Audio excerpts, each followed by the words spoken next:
इस वीडियो में हम बात करेंगे इंडियन पिनल कोड में कंसेंट के कॉन्सेप्ट के ऊपर।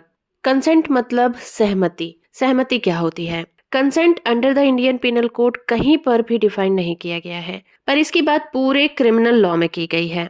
कंसेंट का मतलब है एक पॉजिटिव विलिंगनेस, जहां पर एक व्यक्ति अपने वर्ड्स, गेस्चर या फिर किसी और मीन्स ऑफ वर्बल या फिर नॉन वर्बल कम्युनिकेशन के जरिए से अपनी सहमति या फिर रजामंदी देता है। सेक्शन 87 से 89 में कंसेंट को as a defence general exceptions के रूप में इस्तेमाल किया जाता है।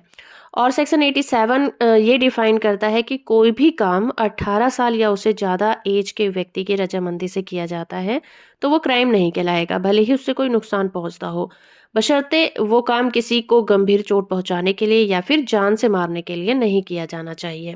किसी भी काम के लिए जो पॉजिटिव रिस्पॉन्स होता है वही सहमति होती है, लेकिन ये आत्मसमर्पण से अलग होता है।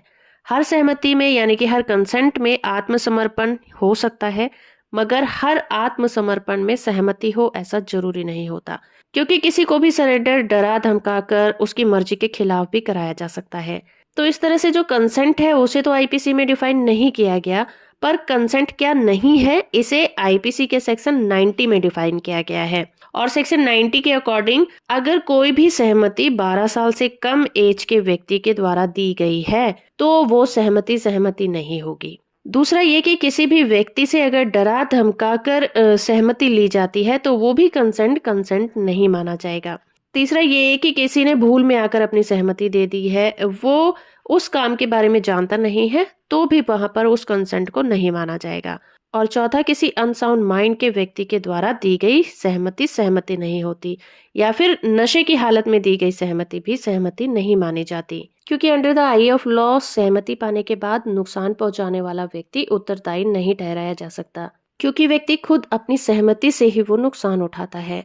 जनरल रूल ये कहता है कि व्यक्ति अपने खुद के हित के लिए सबसे ज्यादा अच्छा सोच सकता है। तो सेक्शन 87 में केवल उसी व्यक्ति को बचाव दिया जाता है जिसने 18 साल से अधिक आयु वाले व्यक्ति से उसकी सहमति ली हो। तो ये कहा जा सकता है कि सेक्शन 87 में उसी व्यक्ति को बचाव मिलता है जिसने 18 साल से ज्यादा उम्र के व्यक्ति से कंसेंट लेकर उसे नुकसान पहुंचाया हो। बस ये नुकसान किसी की जान लेने वाला या किसी को गंभीर चोट पहुंचाने वाला नहीं होना चाहिए। तो सहमति डायरेक्ट या फिर इनडायरेक्ट दोनों तरह से हो सकती है। शर्त सिर्फ यही है कि ये 18 साल या उससे ज्यादा उम्र के व्यक्ति के द्वारा दी जानी चाहिए।